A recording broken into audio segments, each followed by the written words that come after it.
দর্শক, আজকের পর্বে রায়চৌধুরী বাড়িতে প্রচণ্ড ঝড় বয়ে গেছে।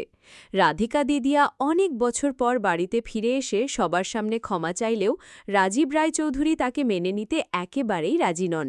তিনি তাকে মেয়ে হিসেবেও স্বীকার করতে চান না, উত্তরাধিকারী তো দূরের কথা। রাহুল, রাহি, অনি, লাক্স, নিমু সবাই দিদিয়ার পক্ষে দাঁড়িয়েছে। রাহি এবার সাহস করে রাজীব বাবার সামনে মুখ খুলেছে এবং এমনকি ভিডিও করে তাকে ব্ল্যাকমেলও করেছে। রাজীব বাবা চরম রেগে গিয়ে সবাইকে বাড়ি থেকে বের করে দেবার হুমকি দিয়েছেন। তিতলি এই পুরো সময় চুপচাপ থেকেও নিজের উপস্থিতি জানান দিয়েছে, বিশেষ করে রাধিকাকে জল এনে দিয়ে। প্রধান চরিত্রগুলো: রাজীব রায়চৌধুরী বাড়ির কর্তা, রাধিকা তার বড় মেয়ে দিদিয়া, রাহুল রাধিকার ছেলে, রাহি রাহুলের স্ত্রী, তিতলি রাহুলের পুরনো সম্পর্কের মেয়ে, অনি, লাক্স, নিমু রাহুলের ভাইবোন।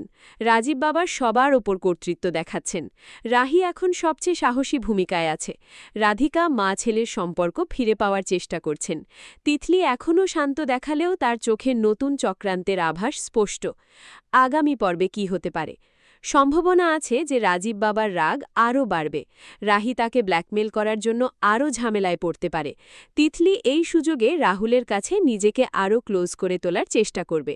রাধিকা হয়তো কিছুদিন বাড়িতে থেকে যাবেন, কিন্তু তার জন্য নতুন টুইস্ট আসতে পারে। রাহুলের মা বাবার মধ্যে পুরনো ক্ষত আবার খুলে যেতে পারে।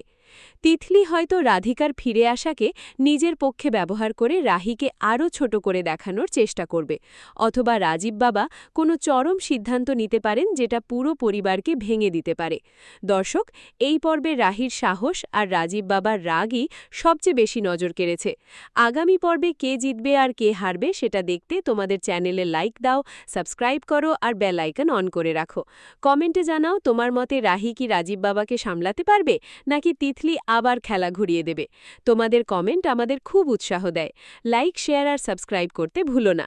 দেখা হবে পরের আপডেটে। ধন্যবাদ।